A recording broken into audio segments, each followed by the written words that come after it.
thank you all for coming. We won't repeat lengthy introductions like yesterday. I think you all attended yesterday.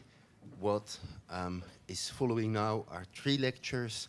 The first one on American policies, the second one on Japan, and last one on Soviet policies. So I distributed 2 articles. Those who have not received a copy can just send me an email and I will send them the PDF file. There is also one sheet that is circulating with 2 versions of... Okay, so if anyone hasn't received this is a document that's very crucial to my lecture. So,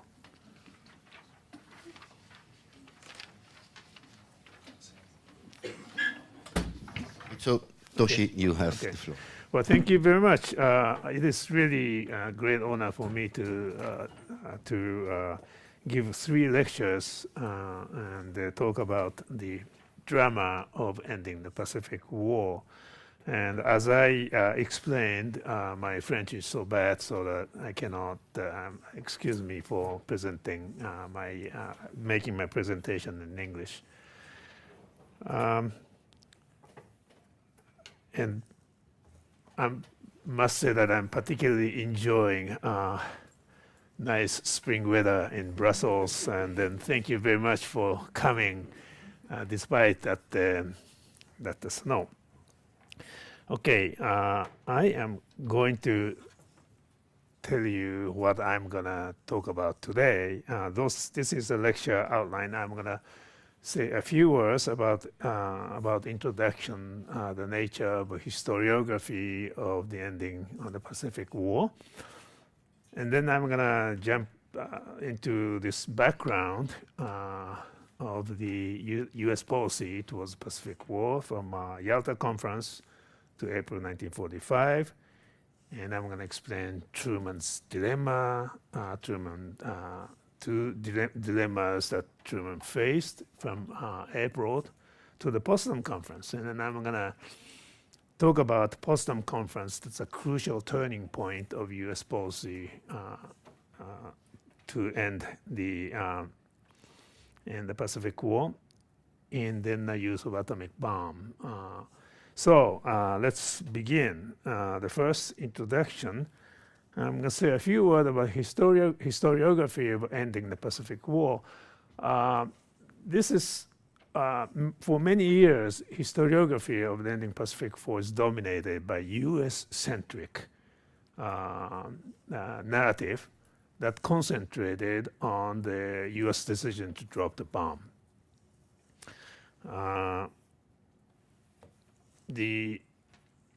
On the other hand, the Japanese historians concentrated on Japanese decision to surrender, and very little attention has been paid by to the Soviet role. And so that all those 3 sort of trends of the historiography developed in a very truncated fashion without any connections. So what I did in my book, Raising the Enemy, is to combine all those things and put the entire drama of the ending of the Pacific War in international context.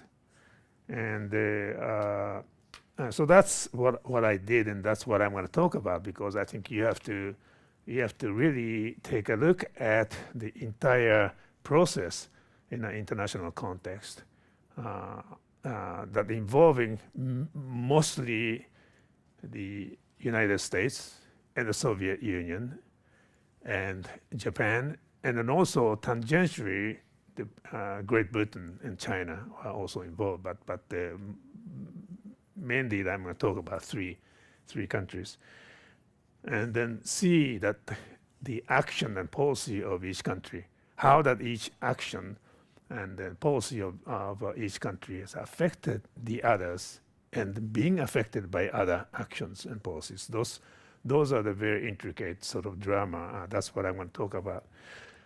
Today, though, the purpose of today's lecture, but the three lectures are designed to take one aspect, U.S. policy today, and tomorrow I'm going to talk about Japanese policy, and the third lecture will concentrate on the Soviet policy.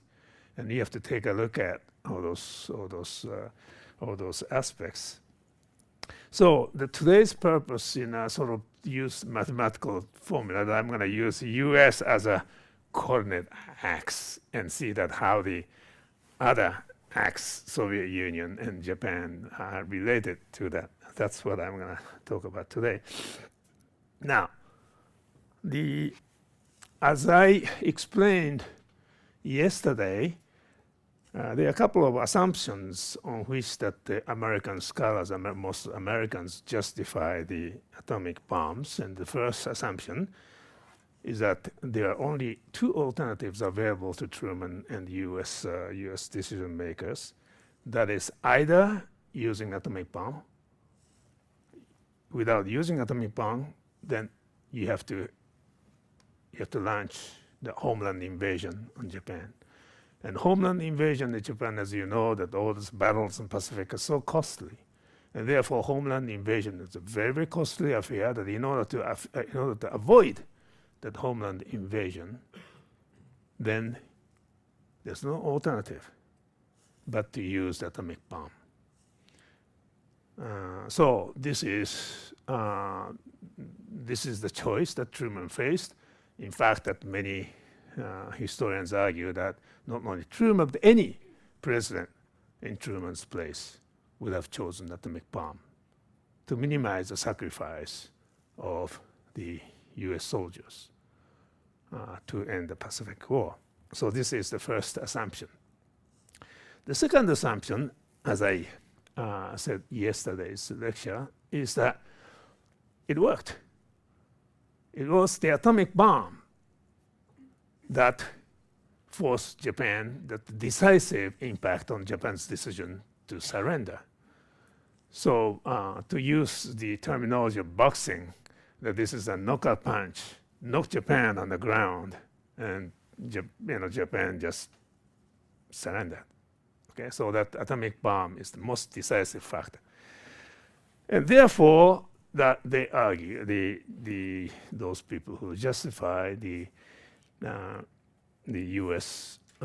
Decision to drop the bomb, it says the atomic bomb was necessary in order to save American soldiers, and then also it was justified because it ended the war.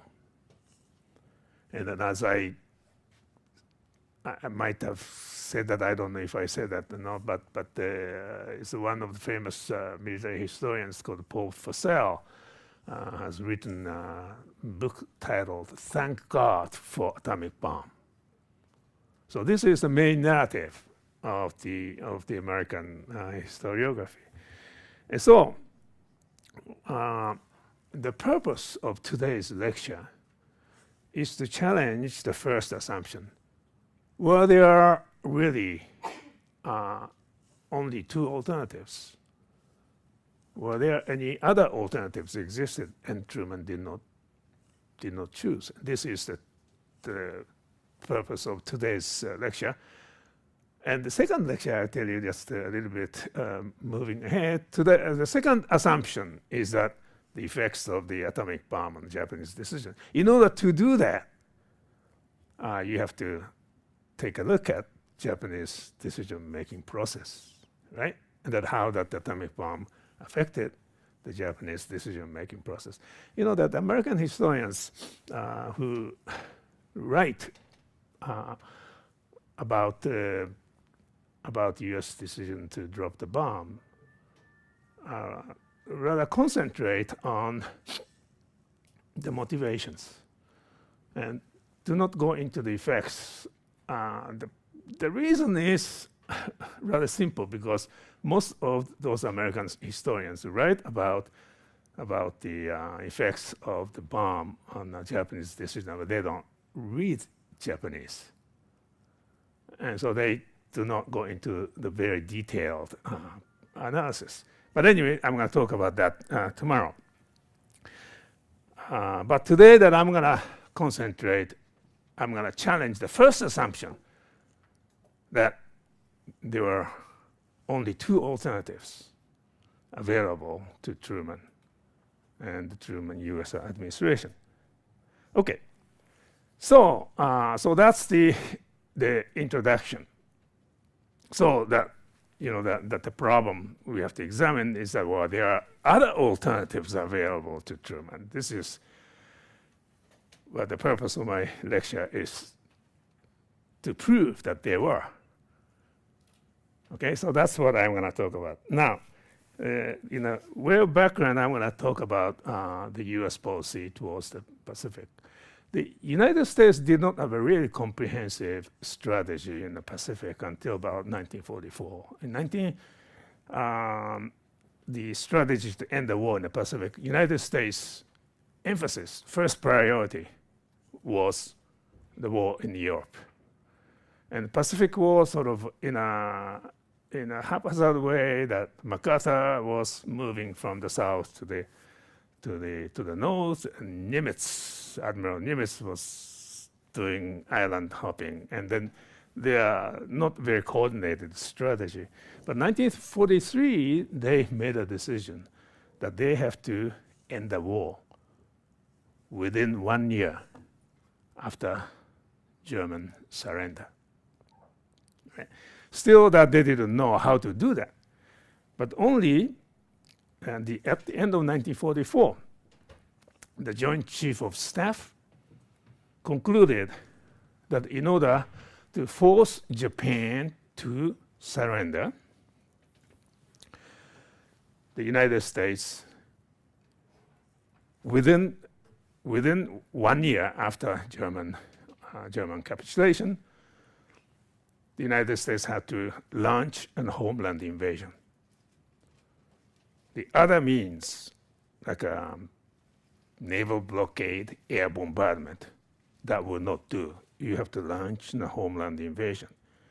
The homeland invasion, as you know, that it's a very costly affair, right? Because the United States incurred tremendous casualties on all those island battles, and so that conclusion, that means what? In order for the United States to successfully launch a homeland invasion, there's one essential condition. That is the Soviet entry into the war before the United States launched the homeland invasion.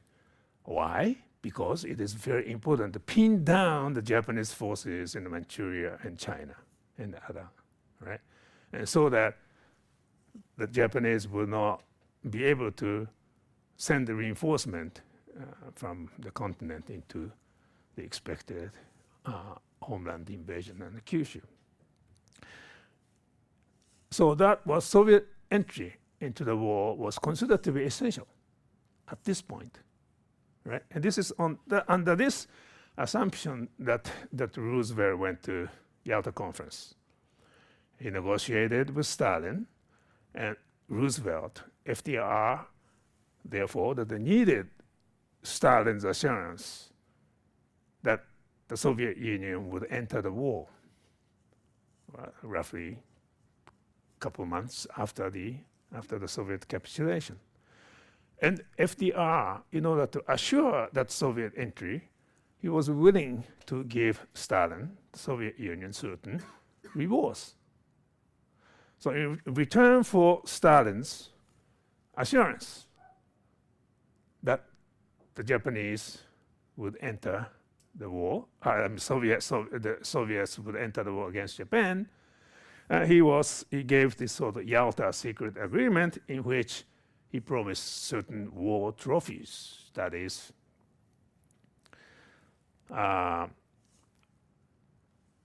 the Stalin would be entitled to have certain rights in railways and ports, the Chinese Eastern Railway and Southern Manchurian Railway, and the ports of Port Arthur, the very important naval port, and then Dairen, commercial port. And then also certain territories occupied by Japan, southern part of Sakhalin, and the Kuril Islands. Those are important strategic point for Soviet security. Okay, so this is what Stalin was promised in return for his pledge to enter the war into against Japan.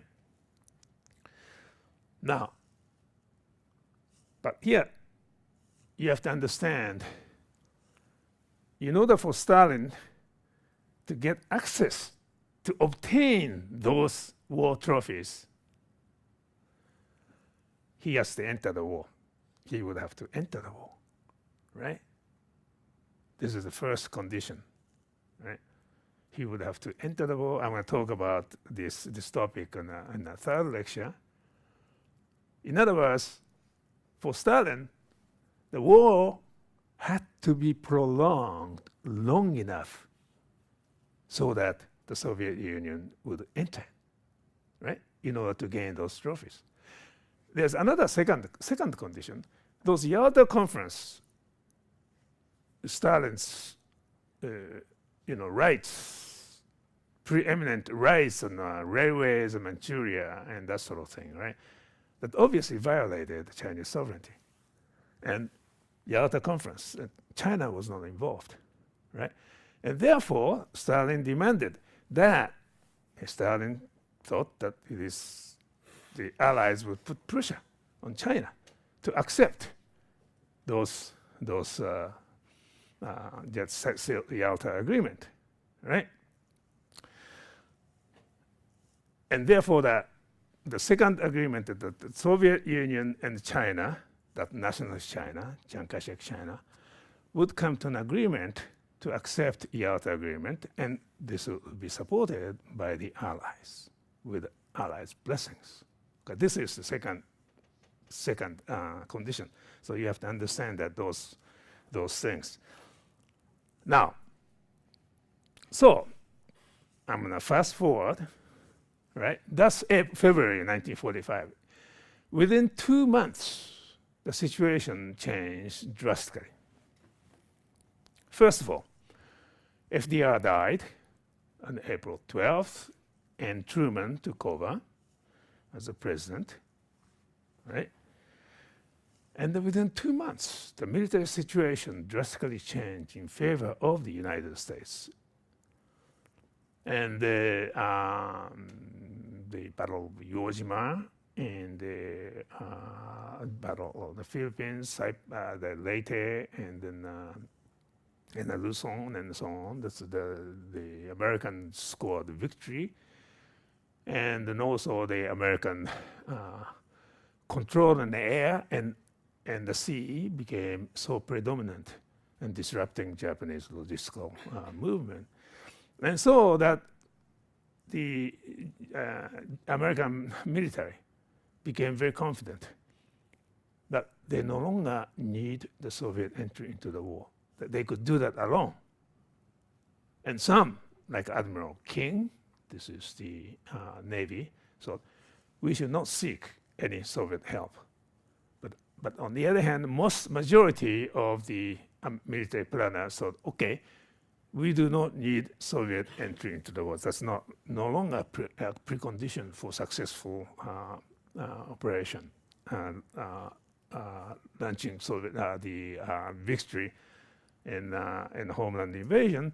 And yet, majority of military still considered Soviet entry into the war helpful, because that would speed up the process of surrender process, and also that would minimize sacrifice of American soldiers, right? And so that the military majority, George Marshall, Chief General Staff, and others still consider the Soviet entry to be favorable, right? So this is the situation. And then also, change in military situation, and also there's a change of political situation. Already in the 1945, by April 1945, there emerged a very serious political conflict between Western allies and the Soviet Union over the fate of Eastern Europe, particularly Poland. But it's not only Poland, but also other parts of Eastern Europe, Romania, Bulgaria, and so on. So there emerged a conflict, right? And so here, that's the situation in April. Quite different from February 1945 in 2 months. Okay, so the new president faced dilemmas. The dilemmas that he faced are twofold. The first dilemma is what to do with the Soviets, right? On the one hand, Soviets, that he was very apprehensive with the consequences of Soviet entry into the war. If the Soviets were allowed to enter the war against Japan, then obviously the Soviet influence in the Far East and Asia will be enhanced. Something that was happening in Eastern Europe might happen in Asia as well, right? Maybe Soviet Union might claim Manchuria, or even insinuate itself into the occupation in Japan. Or that would be detrimental to American interests, right? So if he had a choice, Truman had a choice, he would try to avoid it. And yet, there's another very immediate problem: how to minimize the cost of American soldiers. How to minimize the cost of American soldiers, right? And in fact, that the military advisors are telling them, Mr. President, I think it is better to welcome the Soviet entry into the war so that we can minimize the cost, and then speed up the process of surrender. So there are the two issues. He faced a dilemma, and he was conflicted. If he had a choice, probably he would prefer to avoid Soviet entry into the war. But at the same time, he has an immediate, urgent problem of ending the war at the minimal cost. Right? So that's the first dilemma. The second dilemma is the policy that Truman inherited from FDR. That's unconditional surrender, right? That we have to demand unconditional surrender, impose unconditional surrender on Japan, right? This is Truman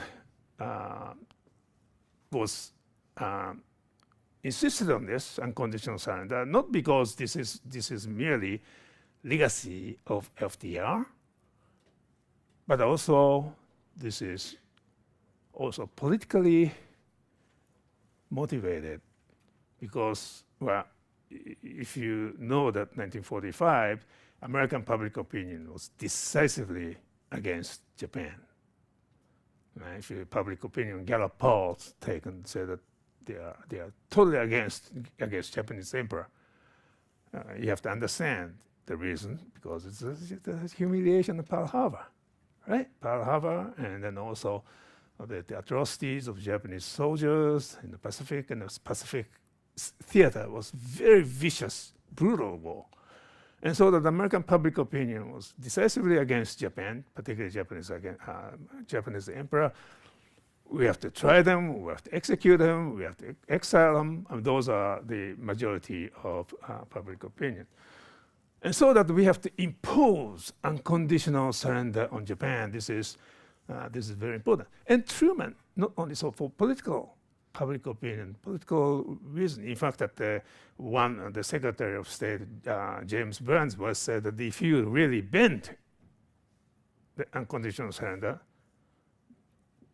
President will be crucified. Okay, so that's a political demand, right? Political reality, domestic element. But above all, Truman was really people's president. He really represented people's opinion. He thought he was. It is proper. It is very important for the United States to take revenge on the humiliation that the United States suffered in Pearl Harbor. And therefore, it's very important for the United States to bring the Japanese to its knees by imposing the unconditional surrender. So he was wedded to this idea of unconditional surrender. But on the other hand, since April, there was a growing voice within his administration,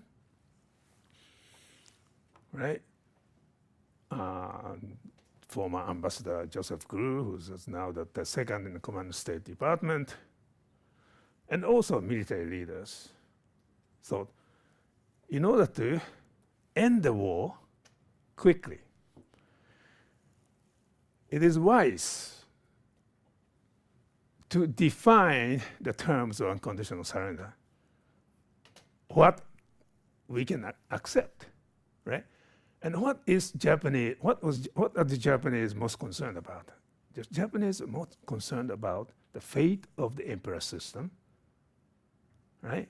And the fate of emperor, right? Therefore, if the United States would say that, no, we are going to execute the emperor, we are going to we are going to destroy the emperor system, because the emperor system was really the source of Japanese military. There are certain people who insisted on this very radical opinion, right? Then those Japanese, particularly Japanese specialists, thought that who knew Japan, says, Japanese would fight to the end, to the last man.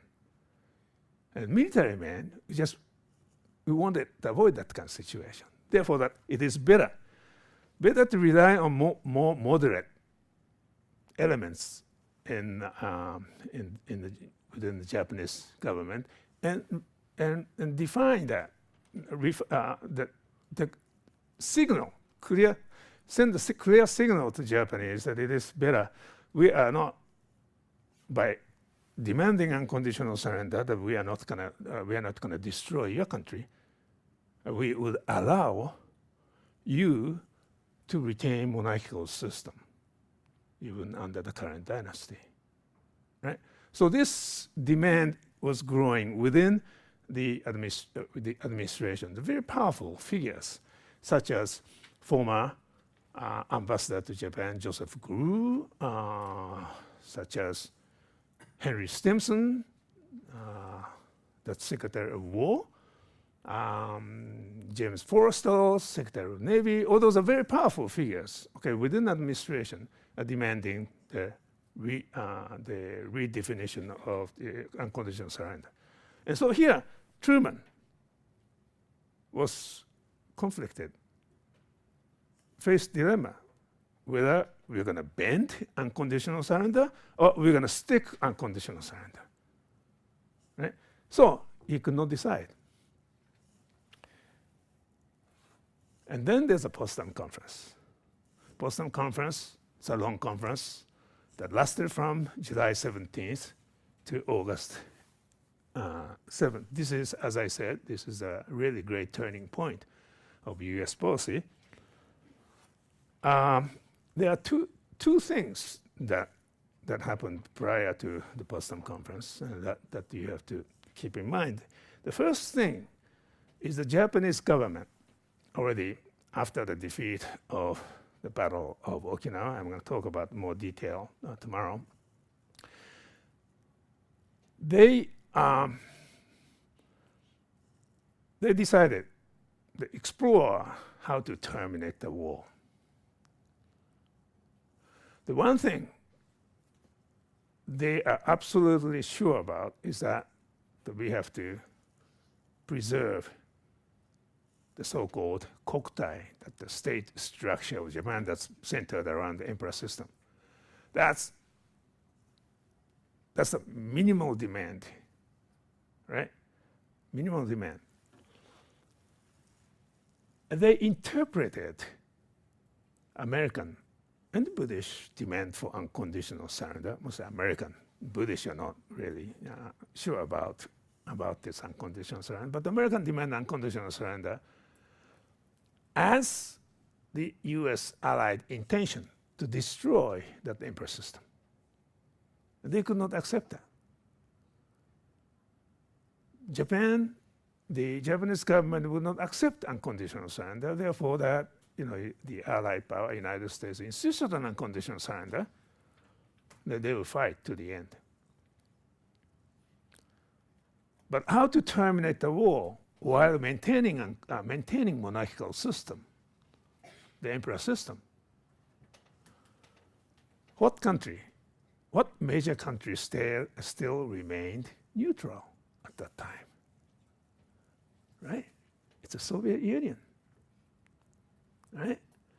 And therefore the Japanese government, I think in my opinion, very stupidly and foolishly decided to terminate the war through Moscow's Soviet Union's mediation. Right? So here, therefore that there's a very important telegram that Foreign Minister Togo sent to Ambassador Sato in Moscow on July 12th, just a couple of days before, about 5 days before the Potsdam conference began. In this, Togo said, the emperor is now willing to terminate the war. And for the termination of the war, the emperor is prepared to send his own envoy, Konoe, Prince Konoe, to Moscow so that we can negotiate the terms of the termination of the war, ending the war. But he added, but if the Allies insist on unconditional surrender, there's no choice but for Japan to fight to the bitter end. It's a very important telegram, and I'm going to talk about that, how that that came about in Japanese and tomorrow, and then also how that the Soviet Union interpreted this telegram played a very important role. Because this is what happened, the first thing that happened, right? The second thing you have to keep in mind is the Stalin's motivation. I'm going to talk more about this in the third lecture on the Soviet Union. Japan and the United States, Japan and the Soviet Union had neutrality pact. Okay, they concluded neutrality pact in April 1941 that was supposed to last, for 5 years until April 1946. But April of 1945, Soviet Union let the Japanese know that they are not going to renew that neutrality pact. Now the problem is, and actually I'm going to tell you what's going to happen, is that the Japanese say they're going to renounce the neutrality pact right away. Says no, neutrality pact will be in force until April 1946 for another year, right? But on the cloak of neutrality pact, the Soviet Union is sending all the troops and equipment to the Far East to prepare its war against Japan, right? But there's one problem for the Soviet Union. The Soviet Union there's a neutrality pact, but they are starting by this time. Starting Soviet Union are determined to wage war against Japan, right? How could the Soviet Union wage war against Japanese? By violating the neutrality pact. It's obviously they are going to violate the neutrality pact if the war is going to start before April 1946, right? And there is Soviet Union really needed an excuse. And what would be the excuse? And I'm going to tell you more about this on the Soviet policy. Excuse is to be invited by the Allies, by the United States and Britain, to join the joint ultimatum against Japan at the Potsdam Conference. So the Stalin came to the Potsdam Conference, waiting for this invitation. Okay, this is a very important moment for him, right? So you have to keep that in mind. Stalin was eager to be invited to that joint ultimatum. After all, it was promised. It is United States government promised that this is going to be, this is going to be discussed in Potsdam Conference. You'll be invited. Right? Well, another very important thing that happened before the Potsdam Conference. One day before the Potsdam Conference began, there was first successful detonation of atomic bomb in New Mexico. Right? That atomic bomb changed the whole dynamics. Whole dynamics. Think about it. Right? Truman faced dilemma how to deal with the Soviet Union. Right? Whether he's going to welcome the Soviet entry into the war or they're going to reject Soviet entry into the war. Another dilemma is a conditional surrender. They're going to impose unconditional surrender on Japan, or we're going to revise unconditional surrender on Japan. Here is the winning weapon. Atomic bomb became available. That solved those two dilemmas that Truman faced. Okay? So this is the situation. Those are the things that that happened just before Potsdam Conference began. Now, so Potsdam Conference began, and there's first before the Potsdam Conference officially began, there's a very important Stalin-Truman meeting on July 17th, right? And there the Stalin revealed his intention to enter the war. He said twice. One part he says around August 15th, and another part he says on August 15th. Now, thinking. Just like Yalta Conference, Soviet pledged to enter the war would earn some gratitude from the United States, right? Remember, United States has a new weapon, atomic bomb, right? And so Stalin promised to enter the war around on August 15th and asked Truman to intervene on the Soviet behalf to put pressure on the Chinese to agree on the Yalta agreement. To his surprise, Truman Burns are not very cool about this. He says, well, Yalta agreement, we abide by Yalta agreement.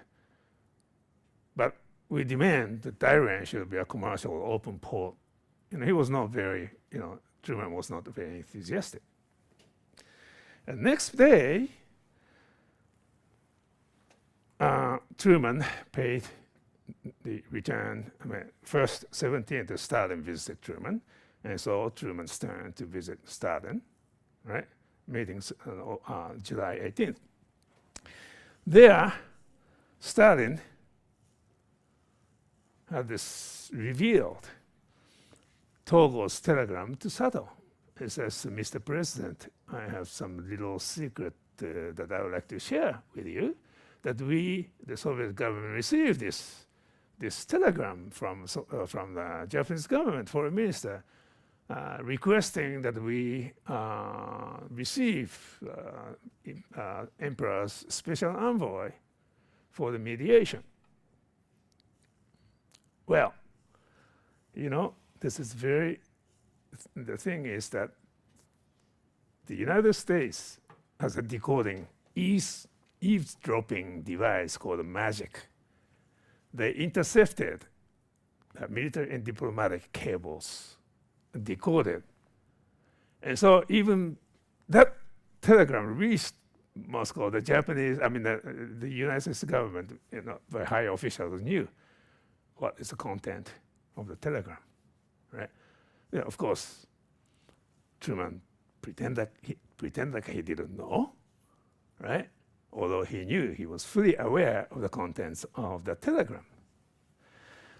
What we don't know is that if Stalin knew that Truman knew, we don't know.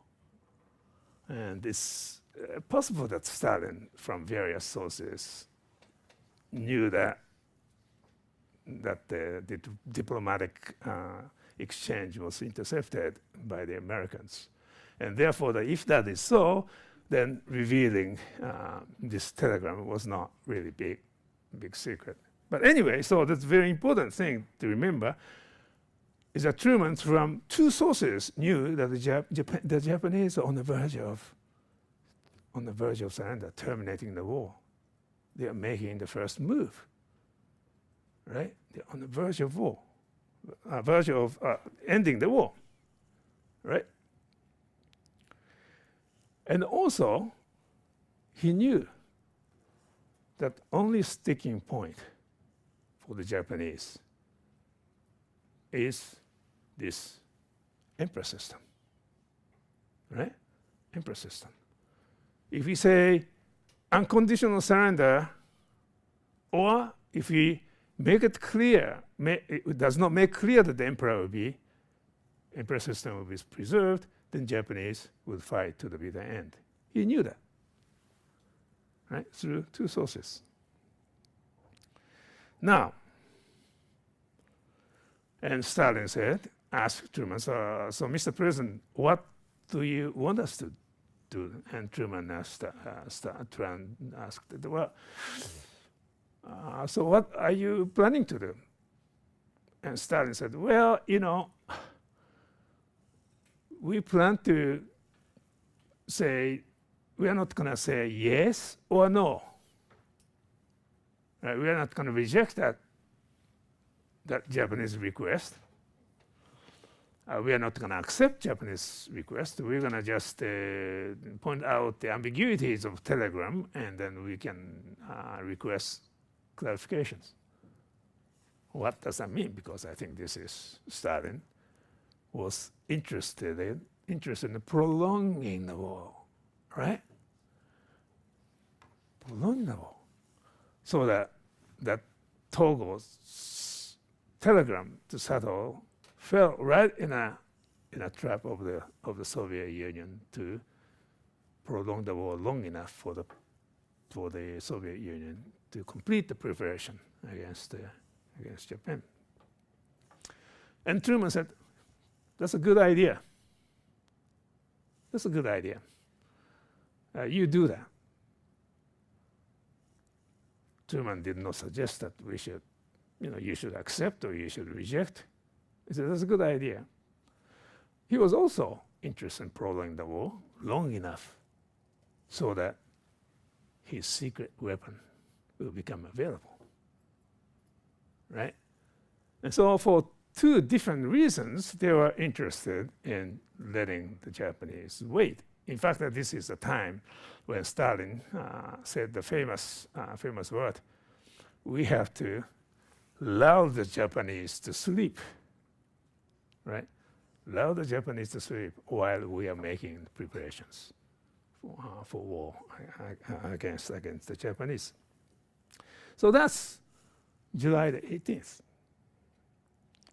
And then July the 21st, Truman received General Leslie Groves' report, a detailed report on the A-bomb, atomic bomb test in Alamogordo in New Mexico. Right?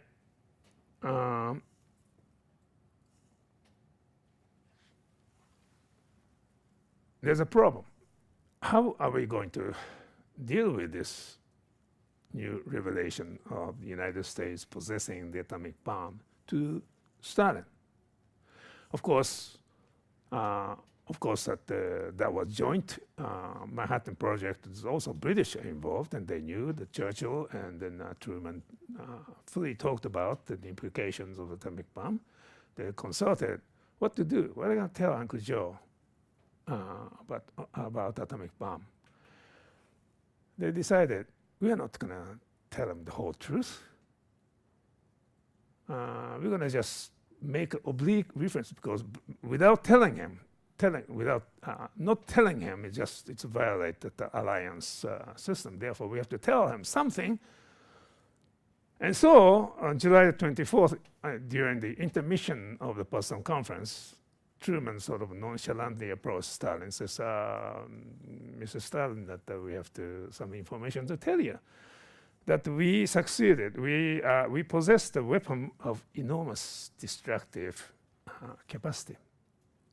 Everybody's watching, how Stalin will react. Stalin says, oh, that's a good news. You make the best of it. That's all he said. And most Americans concluded from this, Truman included, Stalin did not know the implication of this atomic bomb. Stalin just missed the whole thing. Not at all. Stalin knew exactly what Truman was talking about. Because Stalin had a spy in Manhattan Project. He was fully aware what the United States was up to, right? And he went back to his villa and says, now United States possess nuclear weapons, but we are not going to be intimidated by it. And we are going to order our physicists to develop our own atomic weapons. That's July 24th. And then, but this lack of information, that something's going on, that clicked in Stalin's mind. Truman did not reveal the full truth of atomic bomb. It provoked suspicion in Stalin's mind. Something is going on, right? And then 2 days later, Truman issued the so-called Potsdam Proclamation, Potsdam Ultimatum against Japan, for which the United States had promised to invite Stalin, right? But that Potsdam Declaration, Potsdam Proclamation, was issued without any consultation with the Soviet Union. All right.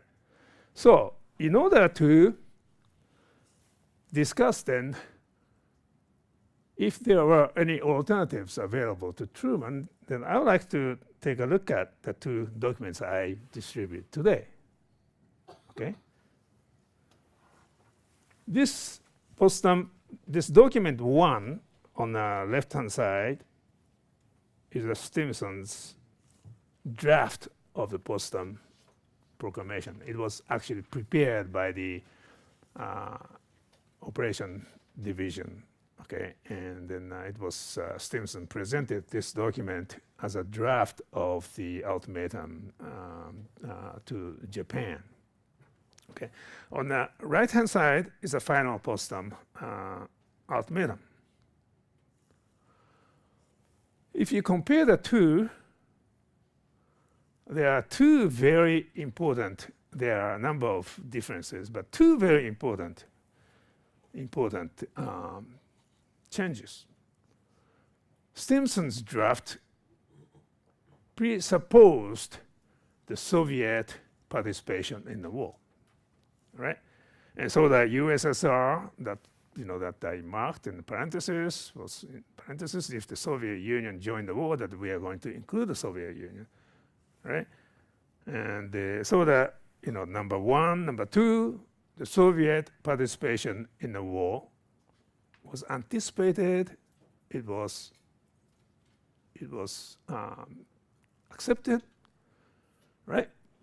It's the very first, very important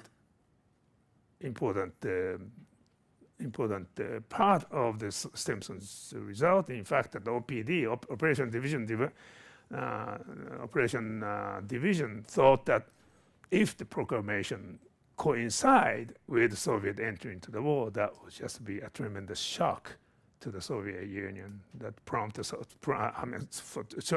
the Japanese, and therefore that prompt the Japanese to surrender.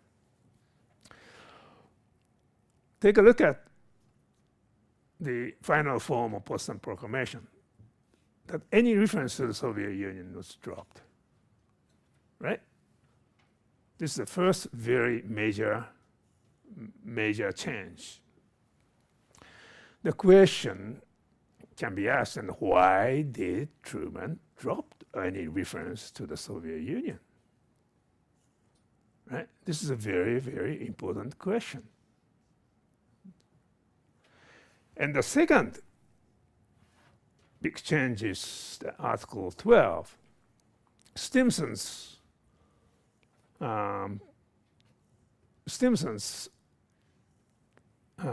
draft included a very important passage, right, allowing the Japanese the possibility of maintaining the constitutional monarchy under the current dynasty, right? That is very specific. Revising the unconditional surrender. Unconditional surrender does not mean that we are not going to destroy that Japanese monarchical system. We are not going to destroy the current imperial house. You can maintain those things, right? Take a look, number 12, on the last item. I mean, a real Potsdam ultimatum. That is dropped, right? In other words, the Potsdam ultimatum dropped the item that the Japanese are most interested in, the fate of the emperor system, the fate of the emperor, right? And you have to ask then why. Why did Truman drop that? Right? I'm going back to the dilemma that Truman faced. What to do with the Soviet Union? Are we going to invite the Soviet Union to enter the war, or we are not going to invite the Soviet Union? We are going to insist on unconditional surrender, or we are going to revise it. That's his answer. That's his answer. Okay? Now,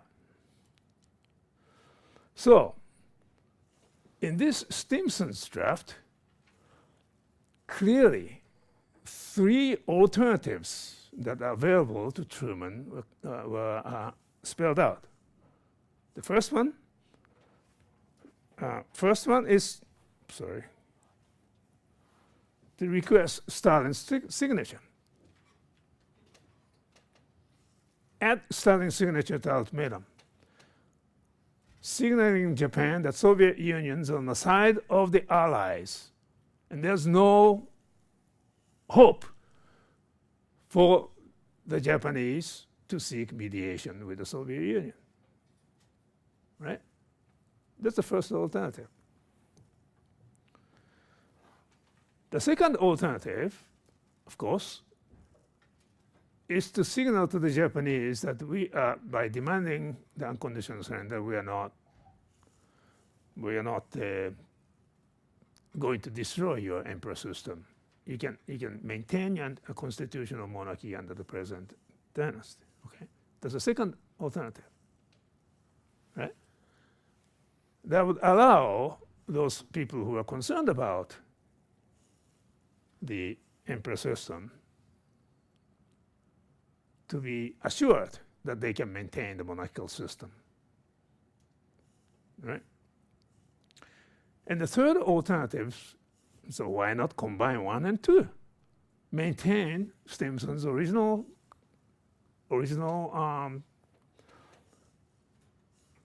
draft. Right?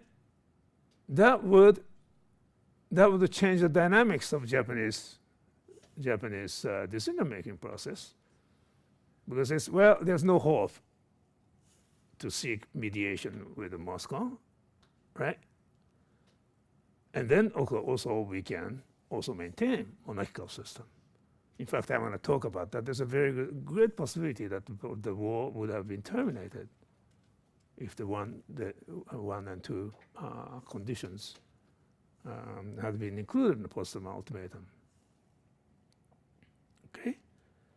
And so the question is, why did Truman reject those alternatives?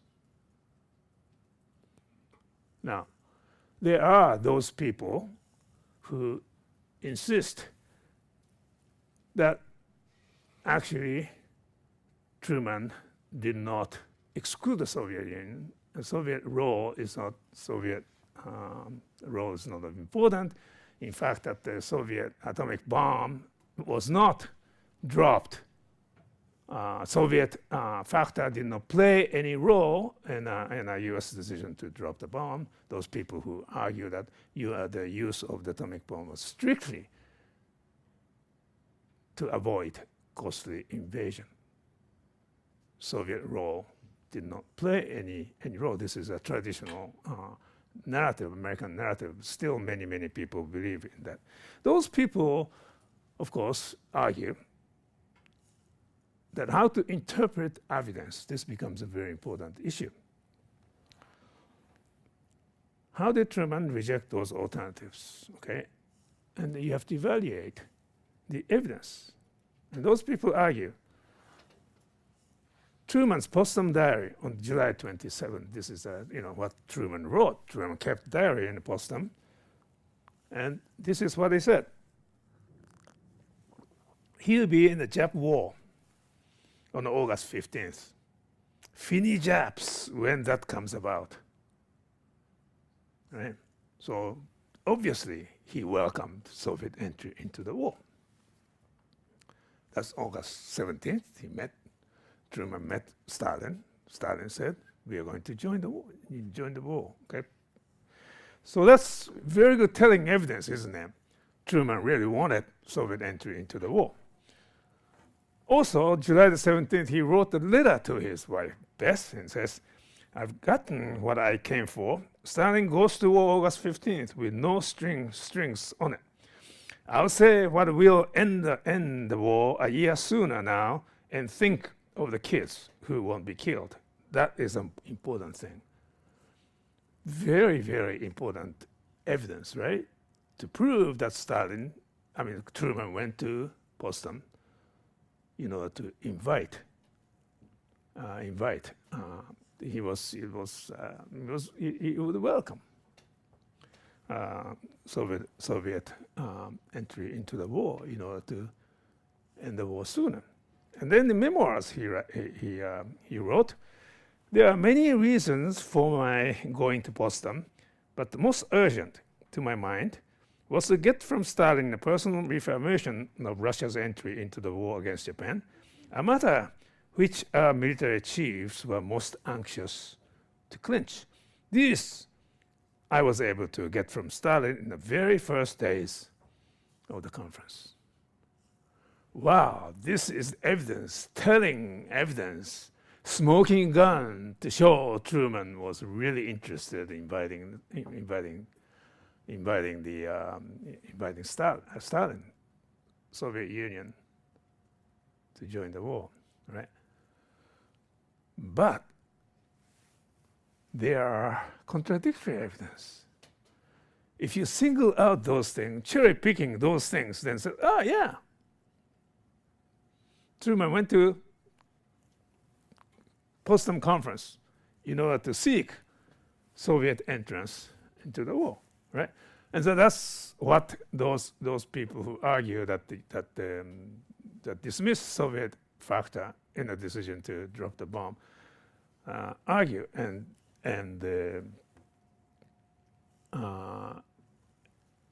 cite by ignoring the following contradictory evidence.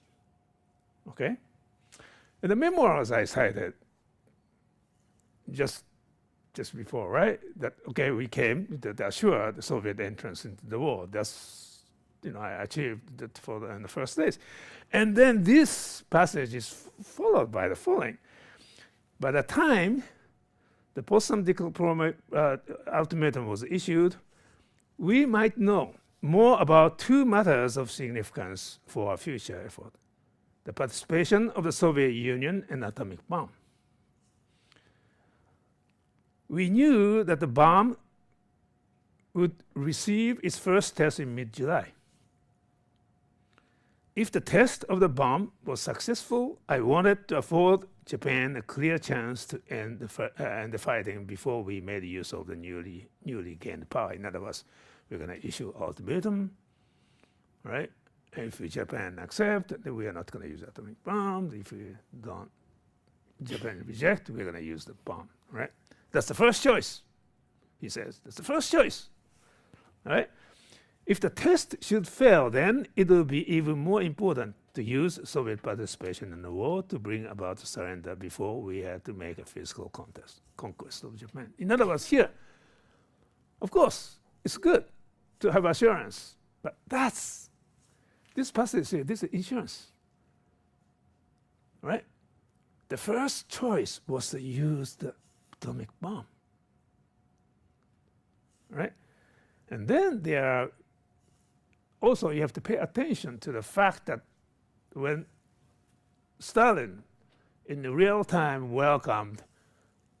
Truman real time welcomed Stalin's assurance that they are going to enter the war, that was on the July 17th. July 17th, right? And then after he received the news of the successful detonation of atomic bomb on July 21st, absolutely, he's totally silent about Soviet entrance into the war, the Soviet promise to enter the war, okay?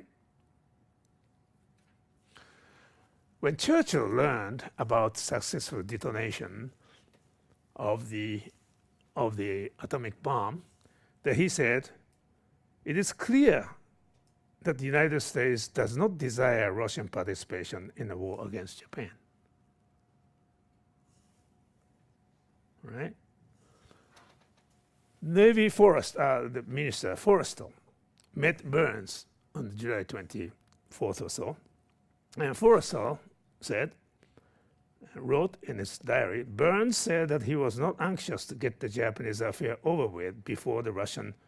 He was not, but he was anxious to get the Japanese affairs over with before the Russian got in. And Forrestal reminded Burns to say, that's not what Truman said. Truman said, okay, and Truman said his principal objective at Boston will be to get Russia in the war. And Burns responded to Forrestal, says, it was most probable that the president's view had changed. And certainly, this is not my view now, right? And so, what did the Soviet Union react? How did the Soviet Union react to the Potsdam ultimatum? Right, the Soviet Union was flabbergasted that they are surprised, shocked that they were totally overlooked. They are fooled by the United States, right? And then without consultation with Stalin or any other representative, the ultimatum was issued. In fact, that the ultimatum was given to the press, even the copy was given to the Soviet Union. And Malta, for the secretary, immediately requested the postponement of issuing the ultimatum. What is U.S. reaction? Secretary of State Burns says, too late. We are going to, already the draft was given to the press. It's going to be announced in a few hours. And then Stalin requested, point blank, that, hey, invite me to join the ultimatum. Because remember that he came here at Potsdam Conference so that he can put his signature in an ultimatum, right? It's a very important purpose, right? What did Truman says? No way. You are not at war with Japan, right? And he gave all kinds of flimsy legal excuses. I'm not going to go into detail, but well, you could declare war against without signing this Potsdam Declaration. So Truman rejected, right? And so the conclusion, all those overwhelming evidence show the reason why any reference to the Soviet Union crossed out from the ultimatum, it was deliberate. He did not consult the Soviet Union, deliberately chose not to adopt the alternative that was available, in other words, inviting Stalin's signature to Potsdam Declaration. Right? And so that alternative was available to Truman, right? If he wanted to speed up the process of the Japanese surrender. How about the other one, retention of monarchical system? When Togo's telegram, July 12 telegram, reached the American policymakers, some of policymakers are so elated because this is the first time the Japanese signaled that the willingness to terminate the war, and that it comes from the emperor himself, right? And so Stimson, McCloy is as the assistant to Stimson, and maybe Mr. Forrestal reacted positively to Togo's July telegram, and Stimson went to Truman to see Truman, and Burns says, now is the time. If we include that the clarification of the unconditional surrender by maintaining that his original reference to the constitutional monarchy and the current dynasty, then I think Japanese might accept early termination of the war. What did Truman? Burns says, no, we are not going to do that. Flatly rejected. The British were consulted. Unlike the Soviet Union, they were fully consulted, and they participated in a debate, and certain British even offered some amendment. And 2 amendments the British offered were accepted. British offered the form of occupation should not be a total occupation, but a partial occupation, and to what form that ultimatum should be addressed. And British said that we have to address to the Japanese government rather than over the head of Japanese government.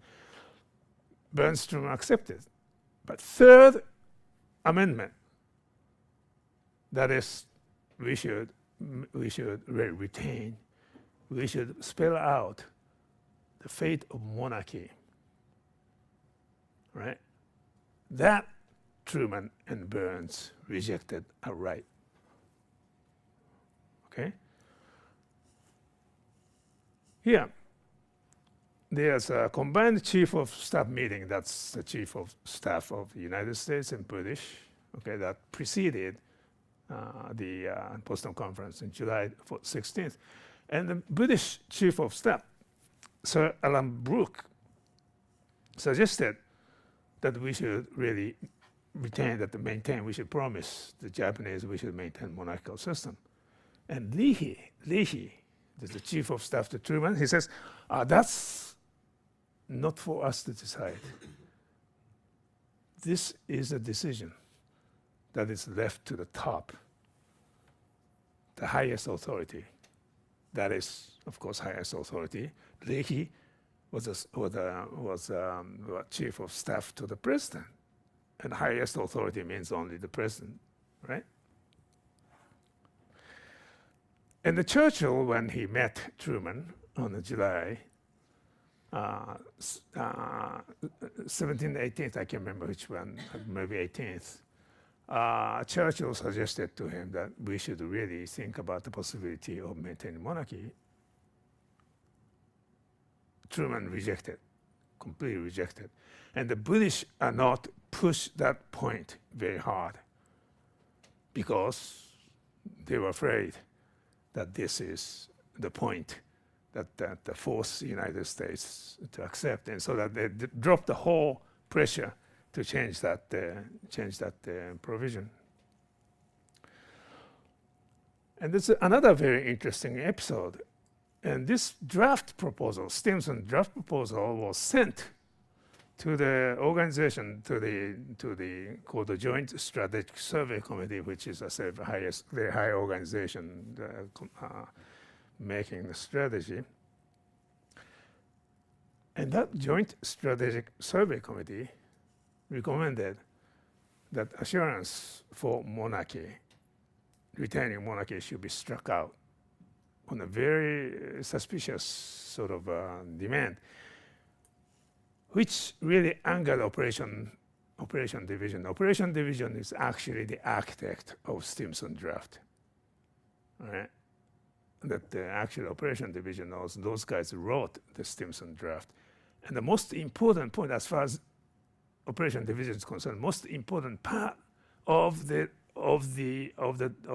draft was precisely Article 12, promising, signaling the Japanese monarchical system will be maintained under the current dynasty, because so that they can accept, make it easy for them to surrender. Okay, and so that they angered Joint Strategic Committees. I mean, the OPD was really very angry with this amendment, and so they, the OPD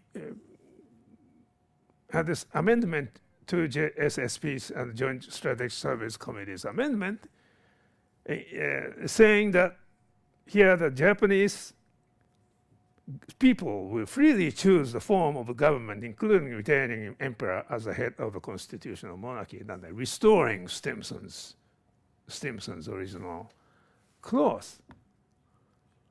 Right? And this was sent to the Joint Chief of Staff in Boston. It was rejected. It was rejected. We don't know who put the pressure, but it is quite possible, I think, that I speculate in my book that this is probably, I think this is the Burns and the Truman were the ones that who dropped that provision. So here, this is the second alternative, right? That was available to Truman and Burns. They consciously rejected a clause promising the resolution of monarchical system. Right? That's the two alternatives. Second alternative, right? That is available. It's not true that there's an alternative only the dropping atomic bomb and for homeland invasion. Right? In order to have that the Japanese accept early surrender, there are alternatives available, and those alternatives were not only unexplored, but also they consciously rejected. Right? And I would say those two are closely connected. Okay? When Stimson went to see Burns on the July 16th, he's elated that here is the Togo's telegram, that we are very close to force Japan to surrender if we promise them that they can retain monarchical system. Burns rejected it, as I said, and he says, very, very significant phrase, we have a timetable. Timetable, right? What is a timetable Burns and Truman were working? As soon as they knew that the atomic test was successful, they became so anxious to know when the bombs will be available. They constantly asked Stimson, when will the first bomb will become available? They got the answer that by July 25th, that we know exactly when the first atomic bomb will become become clear. And then they were so pleased to see that, to get the information, right? Think about timetable, right? An atomic bomb. It's connected. Walter Brown, there's a man called Walter Brown, the secretary to James Burns, Secretary of State. He wrote diary. He says, Burns still hoping for me, believing after atomic bomb, Japan will surrender and Russia will not get in so much on the kill. Here is a connection. In his mind, atomic bomb would do the job, force Japan to surrender before the so the Soviets would enter. Okay. General Spaatz, who was on the way from Europe to Asia, he took the command of the Army Air Command. It's the Army Air Command, and he's in his authority to drop the bomb, right? And he requested to Assistant Chief Thomas Handy, because the Chief of Staff George Marshall was in Potsdam, so Assistant Chief Thomas Handy was in Washington. He says, you know, you're asking me to kill a whole bunch of people there by dropping an atomic bomb. I won't do it unless you give me the written authorization, written order, right? And so Handy wrote the draft to send it to Marshall, Marshall's approval, and this is what Spaatz received. Okay, actually I had a pointer here that pay attention to the date. The order to drop the bomb was issued on July 25th. The two things that you have to pay attention to this order, okay? The date, July 25th, the order to drop the bomb was issued, given to Spaatz. And the second thing that you have to notice is that the targets were listed, right? Okay, Hiroshima, Kokura, Niigata, and were listed. Those are the first bomb as soon as it is available after the August 3rd. And the weather permit, then you have to drop the first bomb on one of those targets. And another thing that you have to pay attention to is that this is not only the order to drop the first bomb, but also the second bomb. As soon as it becomes available, we are going to drop the second bomb on one of those targets. And I repeat, this order was given July 25th. Okay? And then Potsdam ultimatum was given on July 26th. Right? So, order to drop the bomb preceded one day before Potsdam ultimatum was issued. Of course, it is totally Truman's power to rescind that order, yeah, but things are moving, right? It's very difficult to reverse the trend. And so that Potsdam ultimatum against Japan was issued on July 26th. Okay. It is Potsdam ultimatum is a very curious document, right? What do you think? Ultimatum to the Japanese government. How do you think? What do you think? How do you think that the United States transmitted the Potsdam ultimatum to the Japanese government? How do you imagine if you're president? How do you transmit the ultimatum to the Japanese government? Huh? Oh, there's no television then. No internet. Right? Yeah, radio. But radio, that's the way, shortwave radio, that's the way that the ultimatum was transmitted to the Japanese, okay? what does that mean? It was transmitted to Japanese, but it's not a diplomatic document.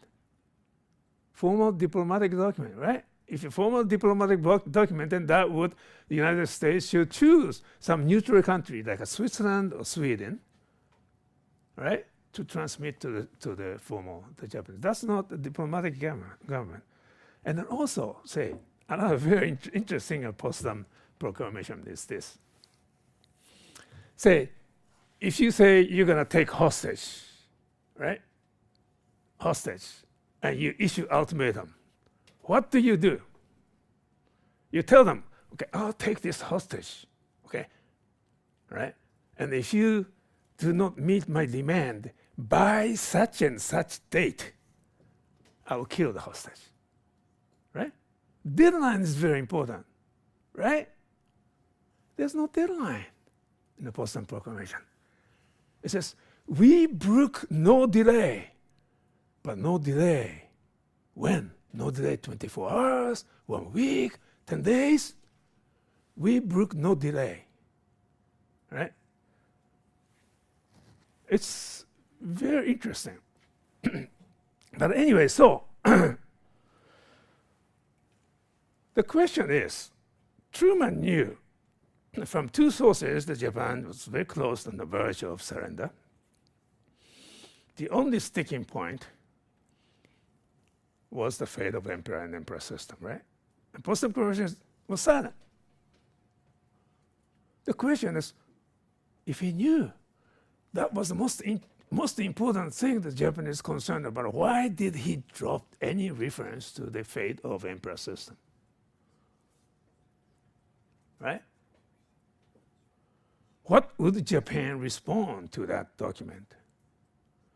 And particularly with specific terms, unconditional surrender of all armed forces. There's a term, unconditional surrender.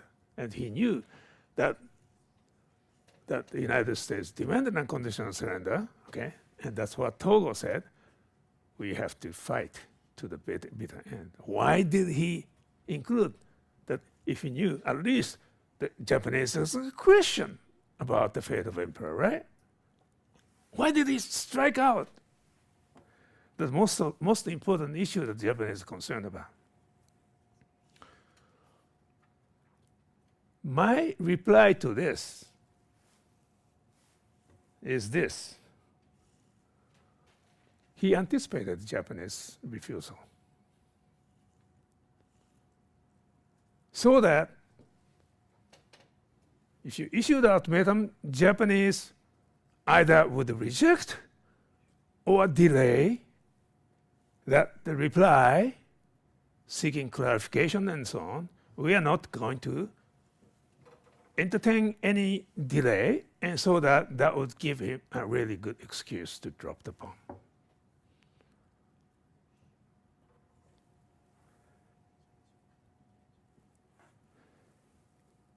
In fact, it is very interesting. I'm going to talk about this tomorrow, but Togo sent another telegram to Sato on August 2nd, August 2nd. He said, we are going to negotiate with the Soviet Union, but we cannot accept Potsdam because Potsdam ultimatum as it is, because there are so many unclarified, unambiguous points, right? But we are prepared to accept the Potsdam terms as a basis of our negotiations, right? As a basis of negotiations, right? How did that reply affect the United States government? Nothing. Nothing. Even if the Japanese government is willing to negotiate on the basis of Potsdam terms, Truman administration proceeded with the preparation to drop the atomic bomb. So that's August 2nd. 4 days later, August 6th, the first atomic bomb was dropped on Hiroshima. Right? Truman. President Truman was on the way back to the United States on the USS Augusta. He received the news of the successful dropping of the atomic bomb off the coast of Newfoundland. He was eating lunch in a mess hall with other sailors, and some lieutenant came over to him and handed in the memo. It says the first atomic bomb was dropped in Hiroshima. What was his reaction? What do you think was his reaction? You know, he says in memoir, says, you know, that I never wanted to drop that awful weapon, right? I just ordered to drop the bomb with a heavy heart. What was Truman's reaction? He was excited, he was elated. He could not resist the temptation, jumping up and down. He says, this is the greatest thing. And tell the news to Burns, who was eating a mess hall over there. If they had a chance, there's a high five, right? And so we did it. Why was he so excited? Why did he react to the news? I don't think because that he just, you know, he was excited because he could kill many Japanese. He was a decent man. My interpretation is that the things went smoothly as he and Burns planned according to timetable. This is the way that we are going to force Japan to surrender with atomic bomb. Right? But the Japanese did not surrender immediately after that Hiroshima bomb. I want to talk about this, the effects of the atomic bomb on Japanese decision. Okay? This gave Stalin to quicken the date, move up the date of attack against Japan, and the Soviet Union managed to enter the war on August 9th, before the United States dropped the second bomb in Nagasaki. And so here's the meaning of the title of my book, Racing the Enemy. There's a race between Stalin and Truman. Who is going to force Japan surrender first? Okay, would Truman force Japan surrender by dropping the atomic bomb before Soviet enter the war, or Soviet Union could enter the war before the war is over, right?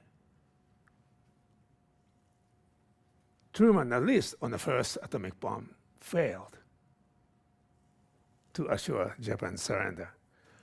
And Stalin managed to enter the war in the nick of the time so that he can be entitled to all those trophies that promised at the Yalta conference, right? Now,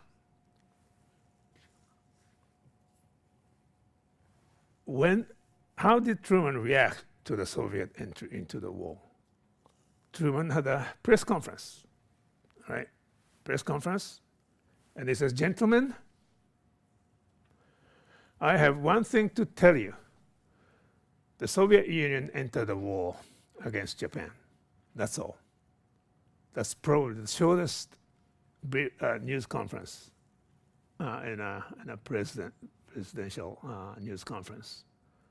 And he left.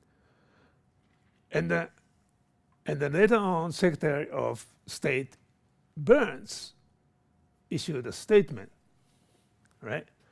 And he said, well, the Soviet Union entered the war. That was a good news. The war will be over soon. We welcome our allies' entrance into the war. And he said, the Soviet Union had every right to enter the war on the basis of Moscow Joint Declaration, 2 Articles of United Nations Charter, which nobody has ratified. Flimsy, giving a flimsy legal basis, but without mentioning that very important passage in the Soviet declaration of war against Japan, that the Allied powers invited us to join the Potsdam Ultimatum. It is a very pointed reminder that we did not invite the Soviet Union to join that ultimatum, right? And so this is Burns' reply. So my conclusion today is this.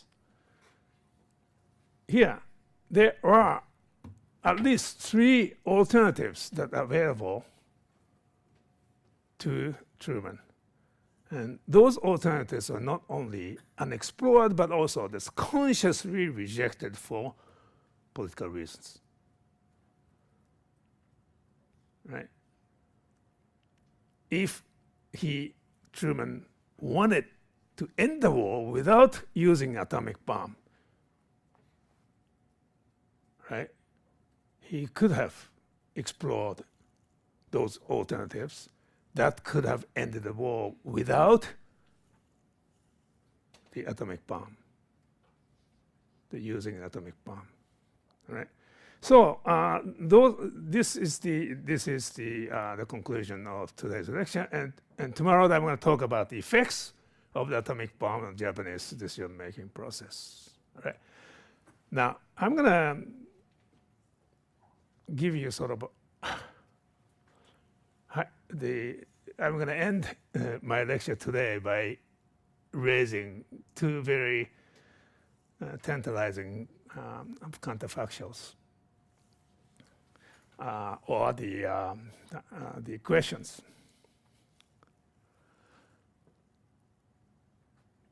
Were some policymakers, U.S. policymakers, would the policymakers would have been disappointed if the Japan had surrendered before the atomic bomb was dropped?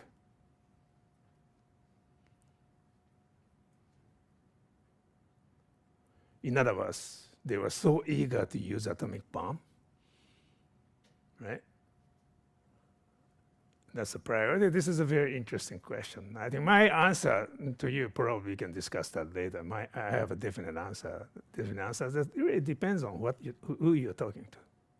There are certain people who would have been disappointed.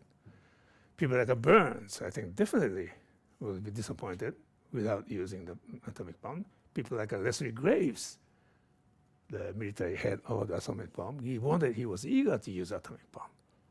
But there are others who would have welcomed the surrender of Japan without using atomic bomb. Stimson, Forrestal, Grew, and then others.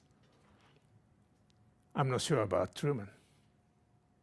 Truman, as a president of the United States, would have welcomed the surrender of Japan before atomic bomb. That's my guess, because he did not write that in a diary, right? But I can tell you, though, that he wouldn't have tolerated any delay of Japanese answer to Potsdam Proclamation, Potsdam Ultimatum. Another very provocative question that I would like to throw you is this.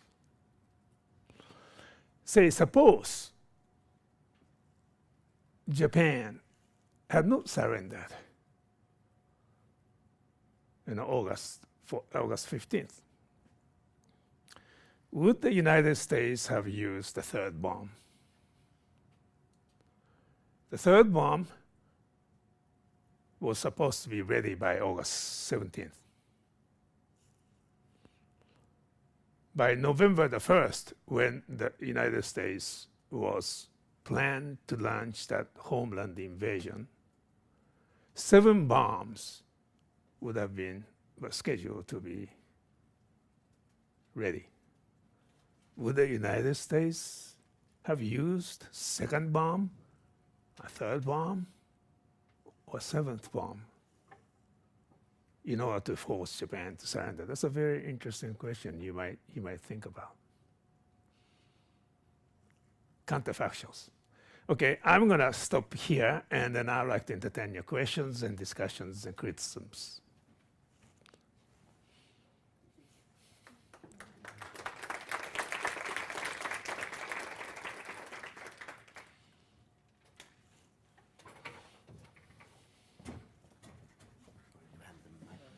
Okay. Any questions, comments, and criticisms? Yeah. Actually, just to clarify, so you're saying that the U.S. took off the ability. Let me see if I can say this right. They took out the ability for Japan to keep the constitution or a monarchy, so that Japan wouldn't delay. Yeah, that's right. Yeah, okay. That's right. Yeah, because there are a number of politicians, powerful politicians around the emperor himself. Emperor himself was very concerned about the fate of the monarchical system, and if it is assured, then they would have probably accepted the terms. I think that would have speeded up the process of surrender. Of course, that would have met some opposition to military leaders who are really determined to wage another war, victory before we terminate the war. But such assurance, I can tell you, one thing I can say, I cannot tell you what might have happened, but there's a dynamic power relationship between those people who wanted to terminate the war quickly and those people who just wanted to continue the war. And the dynamic, if the assurance that monarchical system will be maintained, that those people who favor the early termination against those military people who just wanted to continue the war would have really strengthened this position. Yeah. So why would Truman take out that? If it would speed up the process of Japan surrendering, why would he take it out of the Potsdam Proclamation? It is very important for him to impose that unconditional surrender on Japan. I mean, this is it's just a revenge. We have suffered humiliation of Pearl Harbor. We have to humiliate Japan. We're going to impose. We bring to them. They are not going to raise any conditions, and we are going to dictate our conditions, and that's his position. And the second question was, why do you think they didn't put a deadline on the Potsdam Proclamation? As you know, so they dropped the bomb on the 2nd. So why didn't they say 6th? So why didn't they say you have to surrender by the morning of the 6th or the 5th or something like this? Well, yeah, why didn't they? I mean, this is a very curious, because I think by then my guess is that by the time that the Truman issued Potsdam Proclamation, I think in his mind and his advisors, the use of atomic bomb was already, a foregone conclusion. And so that no matter what Japan said, short of say, we quit, we accept your conditions completely, right? There's no way that they could stop that process. And so that's, in many ways, I think, I have been criticized because I'm just attaching too sinister motivations for Potsdam Proclamation. But I could not really think, otherwise. I think that Potsdam Proclamation is a very well crafted alibi for the United States to use the atomic bomb. And so you're not gonna just set the deadline. That it's so we can interpret and Japanese answer. And in fact, the Japanese, I'm gonna tell you tomorrow, the Japanese did not reject the Potsdam ultimatum. All right, they said, the Prime Minister said that we are going to ignore it. It says Japanese terms, and mokusatsu means silently kill, which is not the rejection. But Truman immediately interpreted that statement as a rejection. And that gave Truman a good excuse to use the bomb. And so this is, my view is that that Potsdam Proclamation, I mean, it's already the order to drop the bomb was issued one day before Potsdam Proclamation, Potsdam Ultimatum. And the ultimatum, in my opinion, I think was alibi. So that, yeah, we gave you the ultimatum, you rejected it, therefore we are going to use the bomb. And so, in a way, this is my answer to your question. Any other questions, comments? I have another one. Of course, we don't have the fast-forwarding machine to see the counterfactors, that those are interesting questions, as you were saying. But one of the, I guess, key points is that you're saying Truman knew that the Japanese would want to surrender if they would be able to keep the monarchy, right? But we actually don't know that. We don't know for that. Sure, right? So that's something that also Truman had to think about, and of course, it's something that he had to take into account. This is true. This is those people who attack me, criticize me, and those people who think that they point out the divisions within the Japanese government, and Truman knew the divisions, and therefore that the maintaining that monarchical provision will not assure the early termination. That's very true. There's no guarantee, right? There's no guarantee. But the point is, if the atomic bomb, used about the atomic bomb, is something so onerous, so it's sort of last resort, that as Truman himself says in memoirs, this is something that I wanted to avoid, right? Then why didn't he explore other possibilities? Right? That's my point. Why did he hasten the use of the atomic bomb, right? And he knew the Soviet Union is going to join the war, right? And sometimes in August, it says on or around August, right? Then why didn't he wait until that time? That's another possibility.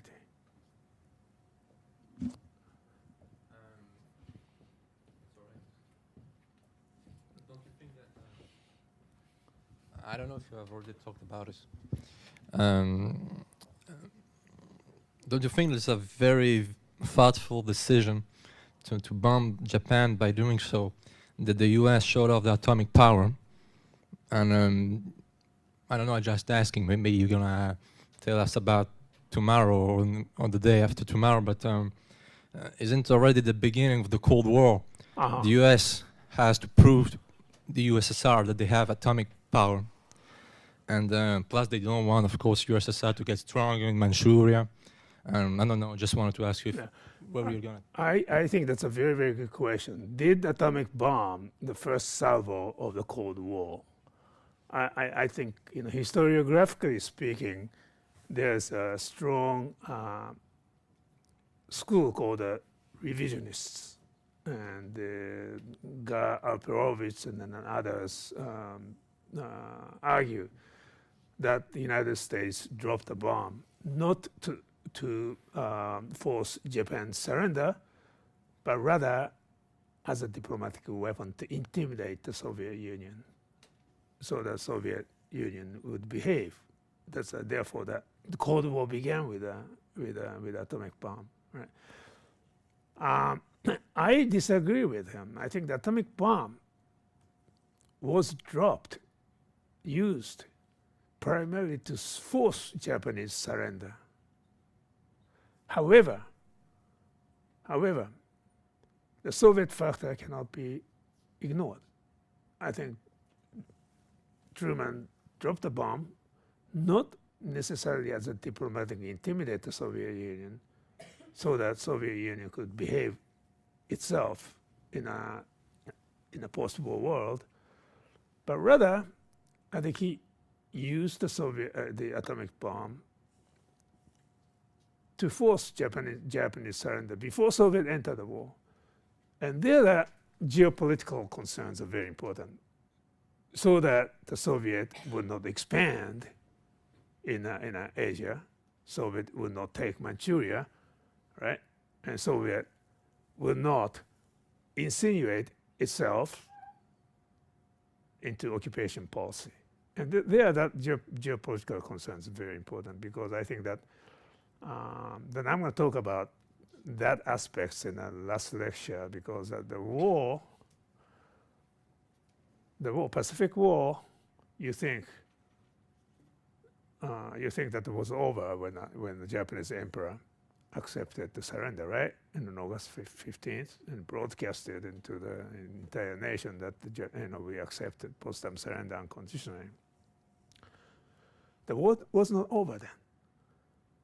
The Japanese emperor's acceptance of surrender prompted Stalin to initiate military operation on the Kuriles. Well, the war was not over. The Soviet operation did not end until September the 5th, 3 days after the Japanese surrendered the surrender documents on September the 2nd in the Tokyo Bay on the USS Missouri. And so that here, the post, I think your question is very, very right, because I think that, there's Truman and then Stalin were joking for the interest and influence in the Far East, where there was a demarcation line, how to prevent Soviet expansion, that sort of thing. That already started. But whether that marked the beginning of Cold War is a quite debatable question, because this is a very interesting, controversial subject of when the Cold War began, right? And this, that's a totally different subject.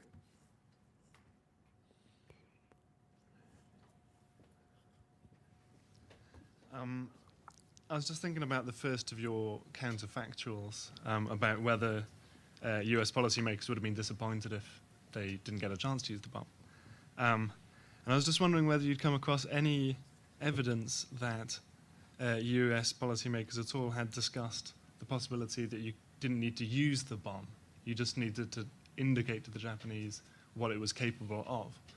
Is there any sense at all in these discussions that the bomb could be used as a deterrent without actually using it? Do you see what I mean? Oh yes, There are many people. For instance, McCloy is McCloy's assistant to Stimson, was very, very outspoken on this. We tell the Japanese that we possess the weapons. If you do not surrender, then we're going to use the weapons. Use it, in that way. And so I think Stimson, in many ways, Stimson is very complicated. It's very difficult to say where Stimson stood, because Stimson was the head of the Manhattan Project, and he had a stake on the Manhattan Project, and yet he was the one who's really most concerned about the effects of the atomic nuclear weapons, and he was really in favor of international control of nuclear weapons and so on. So, it's very difficult to say that he would have, but at the same time, he said that, we spent $2 billion developing Manhattan Project. If we don't use it, probably we're going to be investigated in the Congressional Committee. So, he was sort of, conflicted. There are various sort of conflicting influence. Burns was quite clear. Burns was